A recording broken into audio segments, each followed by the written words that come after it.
ये कहानी मेरे पड़ोस में रहने वाली मूंग बोली बुआ की है। लॉकडाउन में खेलने के बहाने से मैंने उसकी गुफा की खुदाई की। दोस्तों, मेरा नाम अंकित है और मेरी उम्र 26 साल है। मैं नोएडा में रहता हूँ। ये कहानी मेरे पड़ोस में रहने वाली एक बुआ की है जिनका नाम नेहा है। उनकी शादी हो चुकी है, परंतु अब वो अपने पति के साथ नहीं रहती हैं। वो अब मायके में रहती हैं, इसलिए सामाजिक रिश्ते के हिसाब से वो मेरी बुआ लगी। उनकी उम्र 42 के करीब है और एक बच्चा है। लॉकडाउन का दौर था, किसी के पास कुछ करने को नहीं था। इस दौरान अक्सर शाम को पड़ोसी गली में आ जाते थे और पड़ोस के सब लोग गेम खेला करते थे। एक दिन की बात है जब मैं और मेरे दोस्त शाम के समय कैरम खेल रहे थे। हम 3 लोग थे तो चौथी खिलाड़ी बुआ आ गई और बोली कि मैं भी तुम लोगों के साथ खेलूंगी। तो हम सब खेलने लगे, लेकिन बीच खेल में दोस्त को कुछ काम आ गया तो वो दोनों दोस्त अपने अपने घर चले गए। फिर मैं और बुआ ही बचे तो मैं खेल बंद करने लगा, मगर बुआ बोली हम दोनों ही खेल लेते हैं। मैंने उनसे कहा आपको कहाँ अच्छे से खेलना आता है, आप तो थोड़ी देर में ही हार जाओगी मुझसे। फिर नेहा बुआ बोली अच्छा ये बात है तो शर्त लगा लो। मैंने कहा ठीक है, मगर जो जीतेगा उसको मिलेगा क्या? नेहा ने कहा जो हारेगा उसको जीतने वाली की एक बात माननी पड़ेगी। बिना कुछ सोचे मैंने कहा ठीक है, मगर आप सोच लो, अगर मैं जीता तो जो मांगूंगा वो आपको देना पड़ेगा। नेहा बुआ ने कहा पहले जीत तो जाओ, फिर देखते हैं। फिर हमारा गेम चालू हुआ और हम दोनों अपनी धुन में ही खेलने लगे। मैंने एक ऐसा शॉट मारा कि मेरी गोटी उनके गाउन में चली गई। दोस्तों, वो ज्यादातर गाउन ही पहना करती थी। उसने गोटी को निकालने से मना कर दिया और बोली अभी नहीं निकाल सकती, दूसरी से खेल लो। मगर मेरे मन में इतनी ही बात से हवस जाग गई। मैंने सोचा कि ये अच्छा मौका है। मैंने कहा नहीं बुआ, अगर गेम आगे बढ़ाना है तो सारी गोटी ही चाहिए है, नहीं तो ये फिर चीटिंग हो जाएगी। मेरे कई बार कहने पर उसने गोटी गाउन से निकाली। धीरे धीरे गेम चलता रहा और आखिर में मैं ही जीत गया। अब शर्त के मुताबिक मैं उनसे कुछ भी मांग सकता था। मुझे तो बुआ की गुफा की खुदाई करनी थी, लेकिन सीधे सीधे तो कह नहीं सकता था कि बुआ मुझे गुफा की खुदाई करने दो। मैंने दिमाग लगाया और सोचा कि इनसे कुछ ऐसा काम करवाता हूँ जो कि ये कर ही ना पाए और फिर मुझे फिर से एक बार उनको दूसरा काम देने का मौका मिले। फिर मैंने कहा बुआ आपको एक बार चौराहे का चक्कर लगा कर आना है। वो डर गई और बोली नहीं, तुम पागल हो क्या? जानते नहीं कि बाहर पुलिस का पहरा है, ऐसे कोई घूम नहीं सकता।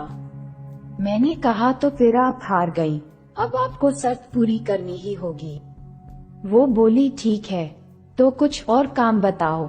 फिर मैंने बुआ से कहा तो फिर आपको रात के 11 बजे अकेले घर में एक भूतिया फिल्म देखनी होगी। वो बोली कहाँ? तुम्हारे घर। मैंने कहा नहीं, आपके घर। वो बोली मगर मेरे घर में तो कोई नहीं है, मेरी माँ तो भाई के घर गई है दूसरी कॉलोनी में, बच्चे भी उनके साथ ही हैं। मैंने कहा फिर तो और अच्छी बात है, यही तो चैलेंज है, आपको अकेले घर में भूतिया फिल्म देखनी है और वो भी आधी रात के वक्त। वो बोली नहीं, मैं नहीं देखूंगी। तो मैंने फिर जोर देकर कहा अगर आप में शर्त पूरी करने की हिम्मत नहीं थी तो फिर शर्त लगाई ही क्यों?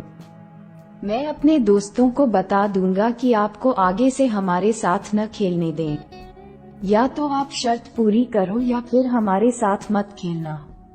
ये सुनकर वो भी थोड़े जोश में आ गई और बोली ठीक है, मगर मैं अकेली नहीं देखूंगी, तुम भी रहना घर में।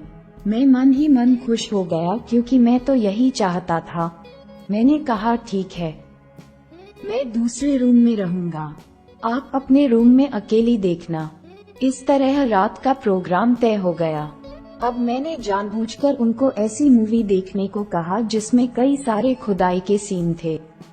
रात को मैं उनके घर पहुंच गया। खाना मैं खा ही चुका था। बुआ भी सारा काम निपटाकर मेरा इंतजार कर रही थी। मैंने मूवी चला दी और सामने हॉल में जाकर अपने फोन में टाइम पास करने लगा। घर की लाइटें मैंने बंद करवा दी और बुआ को अंधेरे रूम में मूवी देखने को कहा। वो मूवी देखने लगी और कुछ देर बाद ही वो डरने लगी। वो बोली, अंकित, ये गलत बात है, मैं ऐसे अकेली नहीं देख सकती। मैंने कहा, यही तो शर्त है। बुआ ने कहा, मगर तुम कम से कम रूम में तो आ जाओ, यहाँ मुझे बहुत डर लग रहा है, हार्ट अटैक आ जाएगा। मैंने कहा, ठीक है। फिर मैं मन ही मन खुश होता हुआ बुआ के पास रूम में गया और बेड पर उनके साथ जाकर लेट गया और मूवी देखने लगा। मूवी में बीच बीच में खुदाई के सीन आ रहे थे। मेरा केला तो पहले से ही तना हुआ था। जब भी कोई खुदाई सीन आता था तो मैं केले को सहला लेता था ताकि बुआ का ध्यान केले पर जा सके। मैंने देखा भी कि जब जब मैं केले को सहला रहा था तो बुआ नीचे नीचे केले की ओर देखती थी। मैं समझ गया कि इतने दिनों की प्यास बुआ की गुफा को भी गीली कर रही है। अब वो डर के मारे मेरे और करीब आ गई। केले में और ज्यादा जोश आ गया और केले को फड़फड़ाते हुए दिखने लगे। जब एक खुदाई सीन आया तो मुझसे रहा न गया और मैंने बुआ महसूस करने लगा अपने हाथ से। वो सीधा टीवी में देखती रही और कोई प्रतिक्रिया नहीं दी। इससे मेरी हिम्मत बढ़ी और मैंने उनका हाथ पकड़कर अपने उछल रहे केले पर रखवा दिया। बुआ ने केले को पकड़ लिया और मेरी तरफ देखने लगी। बस क्या था कि हम दोनों एक दूसरे के लबों पर टूट पड़े। मैंने बुआ को नीचे गिरा लिया और संतरों को सहलाते हुए बुआ का स्वाद चखा।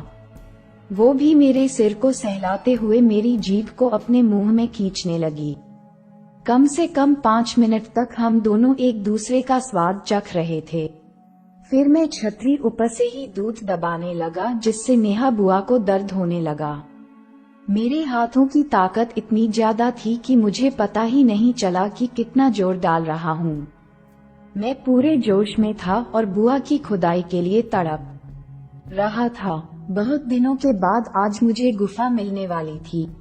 फिर मैंने उसके छतरी को उतार दिया। उसने नीचे से रेड कलर की छोटी छतरी संतरों को ढकने के लिए और नीचे गुलाबी पैराशूट पहनी हुई थी।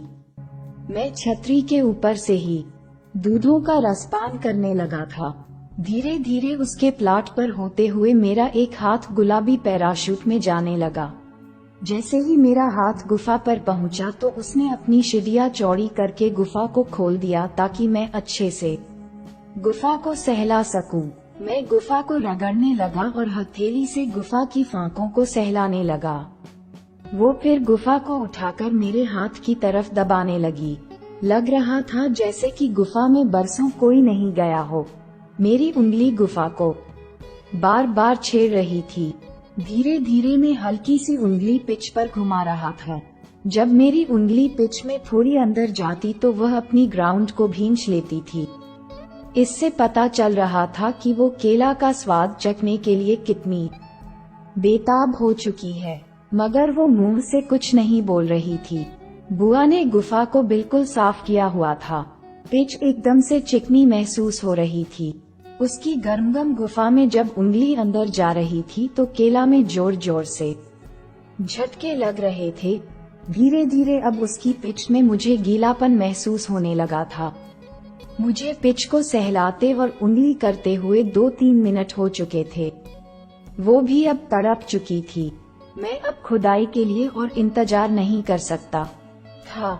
उधर बुआ भी केले के लिए और इंतजार नहीं कर सकती थी।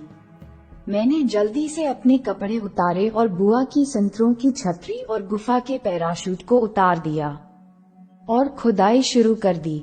अभी बस केले का मुकुट ही अंदर गया था कि वो चिल्लाने लगी, थोड़ा धीरे आइए। उसने कहा कि 3 सालों से दरवाजा बंद है, इस वजह से दरवाजा टाइट हो गया है। फिर मैंने केले बाहर निकाला और फिर से केले को पूरी ताकत से धक्का देकर पूरा गुफा के अंत तक पहुंचा दिया। नेहा बुआ के मुंह से एक जोर की चीख निकली और फिर कुछ ही समय में केले ने बेटिंग में जगह बना ली थी और नेहा बुआ को भी मजा आने लगा था। वो पीछे का दरबार उठा उठा कर मेरा साथ दे रही थी। सुबह तक हमने ये खेल कई बार खेला और फिर हम दोनों ने अपनी ड्रेस पहन ली। सुबह होने पर मैं घर आ गया। उसके बाद से बुआ और मेरा कैरम खेल चला आ रहा है। जब भी वो घर में अकेली होती है तो मैं उसके साथ खेलने पहुंच जाता हूं और कई बार वो खुद ही मुझे बुला लेती है।